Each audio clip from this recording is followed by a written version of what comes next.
Fala, nação tricolor, tudo bem com vocês? Sejam muito bem-vindos a mais um vídeo do canal Mais Um Bahia. Eu me chamo Amália e vamos falar de Bahia.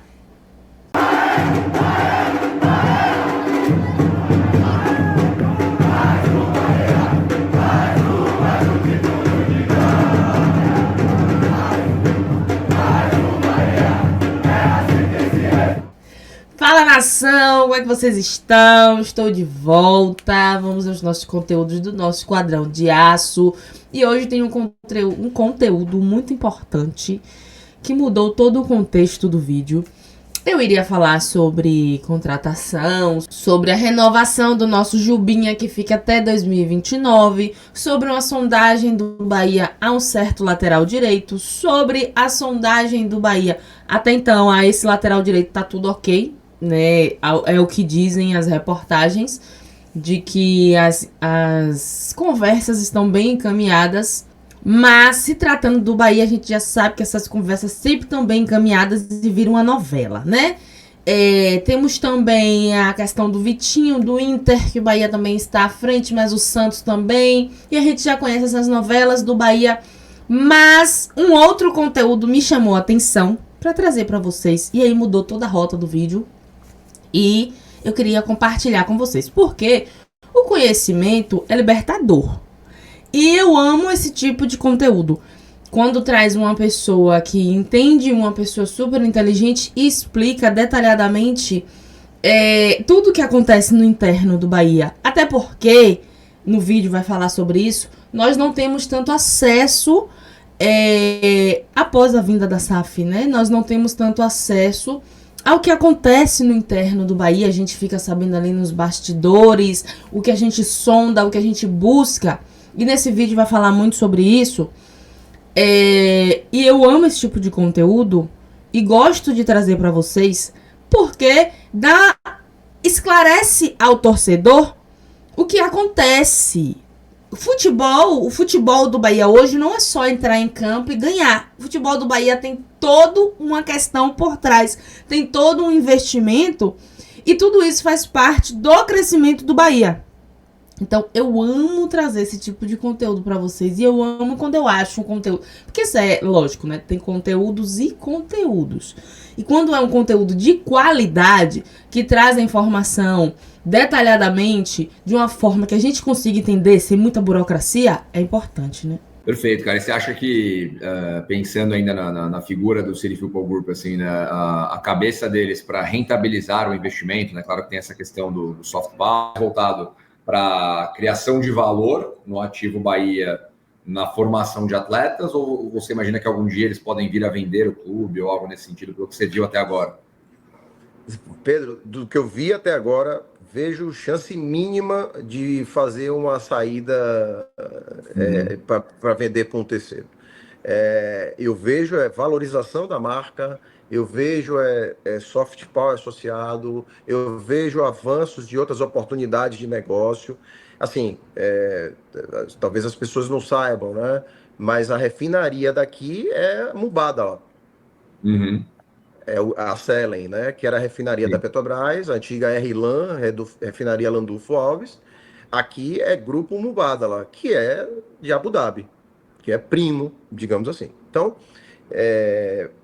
só para você ter ideia, esse investimento que o Bahia está fazendo no CT, ele também já tem comprado uma área enorme ao lado para fazer investimento em real estate.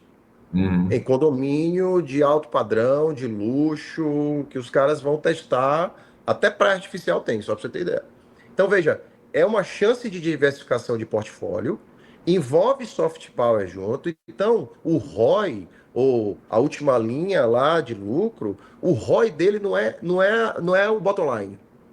O ROI dele, ele vai medir em outros aspectos, em outras variáveis difíceis de tangibilizar, e que tem, uma abrangência enorme, que casa com o objetivo lá de Abu Dhabi, né? Então, eu não vejo... Você diz assim,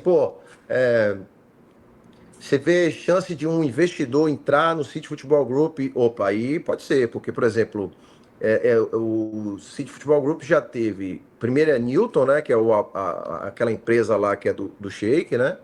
Aí o Silver Lake que tem uma participação e a China e a China Media Capital lá também, né, um consórcio chinês, diminuiu, foi praticamente diluído, eu acho que nem deve ter hoje. Mas o Silver Lake expandiu. Silver Lake é o maior private equity de tecnologia do mundo. Pô. Os caras estão em diversos projetos aí e o Silver Lake está expandindo. Aí você disse assim, pô, eu vejo mais chance de amanhã depois ele trazer um outro sócio estratégico para engordar essa fatia e aumentar em outros skills que não sejam só financeiros. Por exemplo, um Silver Lake, quando entra, não entra por causa de grana só. Ele está entrando com o aspecto tecnológico, de tudo que a gente está vivendo aí, de inteligência artificial, de Big Data, automações e por aí vai. E agora, claro, né, a gente está falando de geopolítica. Geopolítica, a gente nunca imaginar que o Abramovich tivesse que vender o Chelsea por causa da guerra da Rússia com a Ucrânia. E aconteceu, né? Então, em análise de risco, se a gente fizer uma matriz de risco, isso tem que estar em algum momento ali sempre precificado, que, né, faz parte de um grupo, que está ligado a um Estado, ao Emirados Árabes, ao Estado soberano. Os riscos geopolíticos sempre estarão inerentes a isso. Se são maiores ou não, aí às vezes é o humor do mundo que vai dizer. A gente precisa estar bem precificado em relação a isso. Mas não vejo essa chance acontecer, não. E dentro desse contexto de City Football Group, né, você tocou nesse ponto numa das respostas que eu deu aí, e acho que é legal explorar um pouco mais disso, o Bahia faz parte da maior multinacional do futebol mundial, né, que é um grupo que tem a presença ou participação em 14 clubes, ela é controladora em grande parte desses 14 clubes, mas presente em todos os continentes, presente nas ligas mais competitivas do mundo. E o próprio Ferran Soriano, né, o CEO do grupo, já falou publicamente sobre isso. Hoje, na hierarquia do grupo, o Bahia é o segundo clube, abaixo apenas do Manchester City, que é a joia da coroa. Então, quando a gente olha para o MCO, aí duas perguntas dentro de uma, né? Uma voltando para a torcida. Você acha que a torcida entende o tamanho do negócio do qual o Bahia faz parte? E o ponto 2 é o que você, Renato, entende que é o papel do Bahia dentro dessa estrutura, né? Tá. Assim, eu acho que a torcida está entendendo cada vez mais isso mesmo, sabe? Assim, e a gente acompanha resenhas esportivas, programas. Assim, tem uma característica muito forte do torcedor do Bahia. Ele é extremamente engajado e consumidor de conteúdo. Na verdade, essa é uma tendência de vários times e várias torcidas no Brasil. Aqui no Bahia, a torcida de fato acompanha muito o que está acontecendo na vida do clube. Como o clube teve aquela prévia, e aí o clube SAF, né, a gente fica naquela. Enquanto ser cada vez mais transparente, ter um elemento de comunicação cada vez mais forte. Tanto que uma das coisas que a torcida sentiu muito, Pedro, quando vira a chave para a SAF, a comunicação do Bahia esvaziou. E esvaziou não por uma diretriz aqui local, né? Ao contrário, o Felipe Costa faz um trabalho fantástico nisso. Mas é o jeito do grupo fazer negócio.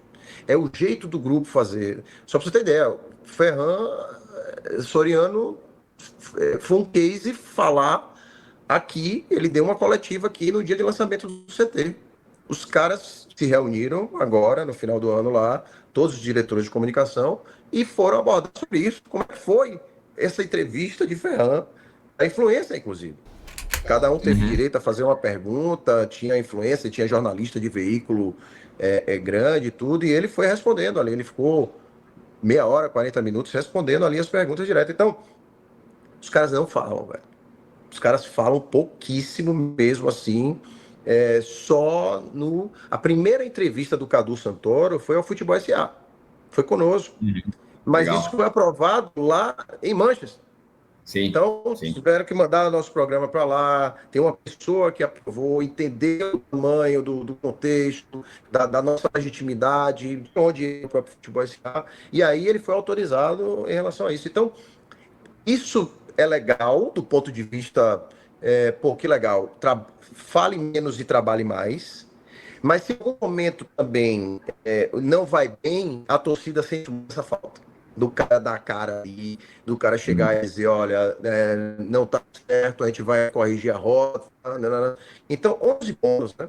Como tudo isso. Mas assim, a torcida sabe o tamanho de onde está situado, sabe quais são as oportunidades disso em relação a tamanho econômico, principalmente. Então, antes a gente tinha uma preocupação de um atleta se destacasse como um Juba ou como um Jean Lucas, que qualquer 10 milhões, 12 milhões, 15 milhões levava esse cara. Acabou isso.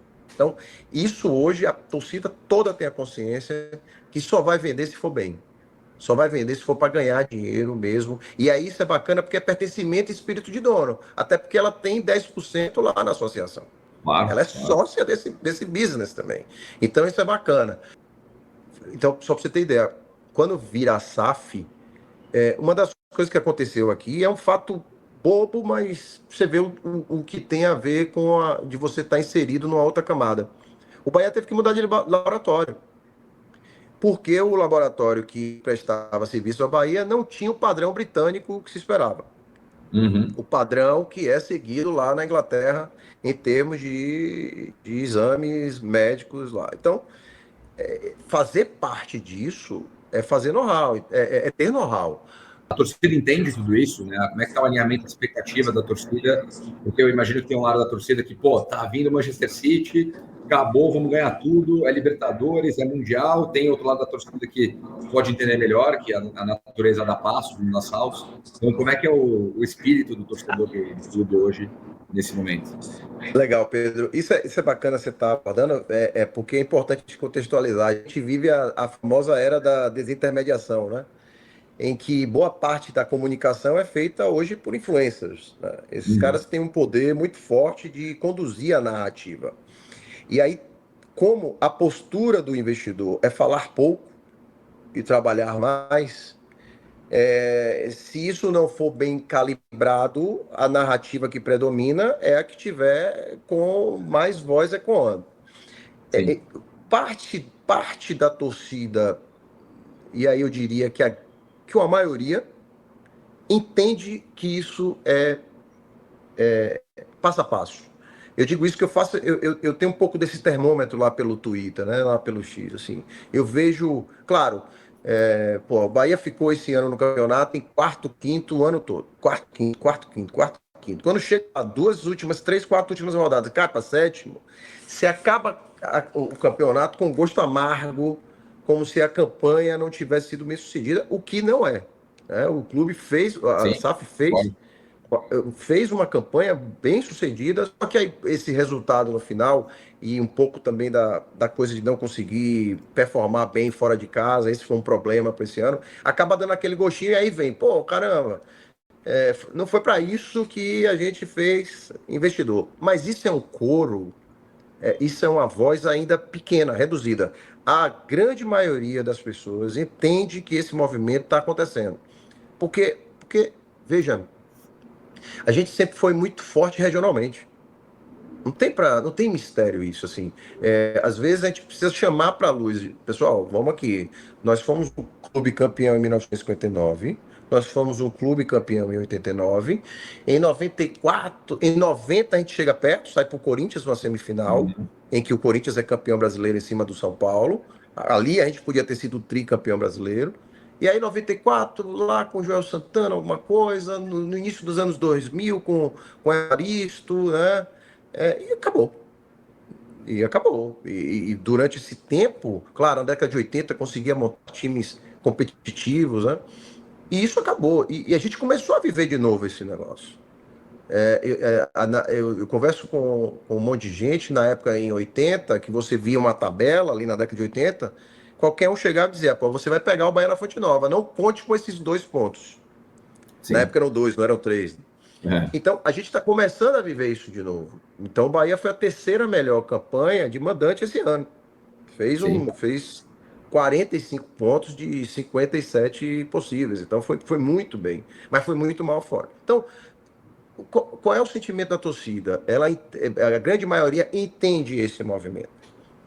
Se em algum momento tem algum tipo de problema ou de resultado desastroso, e aí, claro, a gente precisa falar que também não performou na Libertadores da forma como a gente imaginava, porque ele começa com quase 7 pontos de 9 disputados na largada da Libertadores, né? Isso criou uma sensação ali de classificação para a fase seguinte do mata-mata e que acabou não vindo. Aí Sim. tropeçou também na Sul-Americana. A Copa do Brasil, as quartas de final, sempre tem sido pé. O Bahia nunca passou por uma semifinal de Copa do Brasil, pô, o que é injustificável para um tamanho de clube desse aí. E aí a torcida acaba gerando uma frustração. Mas, de alguma forma, eu acho que, pela própria característica dos últimos anos, até aqueles um pouco mais radicais, diminuíram um pouco a entonação dessas críticas e entenderam um pouco isso. Agora, você disse assim, pô, mas isso aí vai ser até quando? Aí eu acho que chega um momento em que o tempo não vai jogar a favor. O tempo começa a jogar contra. Então, pô, vamos lá, 2026, se por alguma razão não consegue performar de novo, aí já esse coro, esse eco dessas vozes de crítica já começam a aumentar substancialmente, né? Aí, pô, não consegue, por acaso, vencer algumas etapas ali importantes disso, fazer uma campanha de Libertadores bacana, avançar na Copa do Brasil, continuar sendo protagonista no Brasileirão, né? Como foi agora, principalmente agora a Copa do Brasil tem 2 vagas para a Libertadores e vai retirar uma do Brasileirão.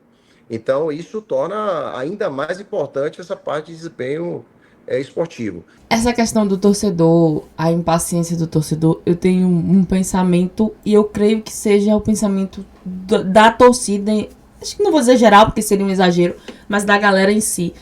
É que não é porque não fomos campeões desses títulos tão relevantes que a torcida tem essa sede, porque a gente sabe da grandeza do Bahia.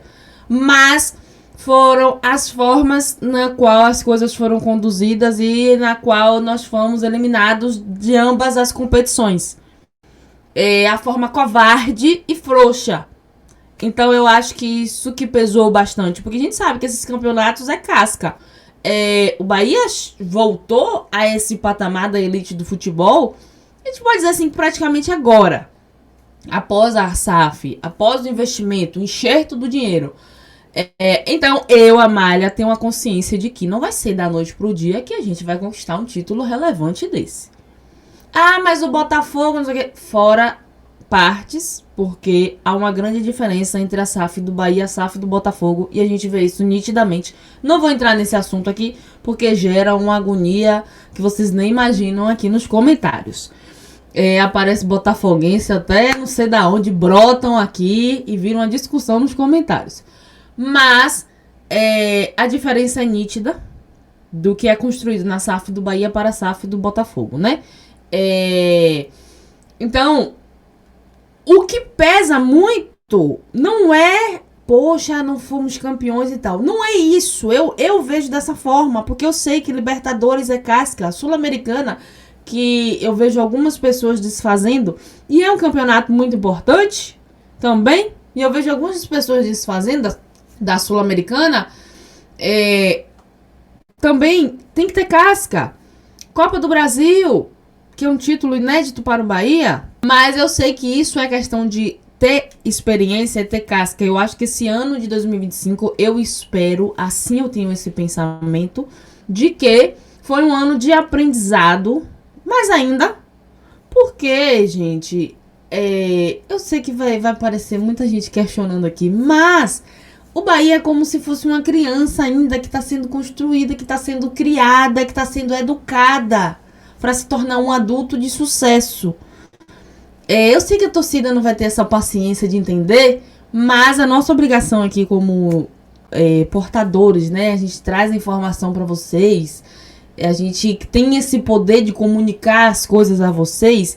Pelo menos o meu ponto de vista é esse, de que o Bahia está sendo construído. Já vimos que o Rogério Ceni e companhia tinham dito que Bahia precisa de força, de um elenco com mais força esse ano, que foi o que a gente, pro ano que vem, quer dizer, que foi o que a gente não viu esse ano, para poder chegar a essas competições. Então, lógico que se questionam muito a permanência do Rogério Ceni. Eu espero que um dia ele queime a nossa língua e traga um título para o Bahia, mas a torcida não tem essa esperança. Enquanto o Rogério Ceni continuar no Bahia, eu espero que ele queime a nossa língua e eu tenho essa esperança. Eu acredito que isso um dia vai acontecer. Eu acredito, mas é isso. Pra gente acalmar um pouquinho o coração, né, nesse final de ano. E é isso, vamos ter paciência que vai dar tudo certo. Bom, por hoje é só. Beijo tricolor, fiquem com Deus e até a próxima.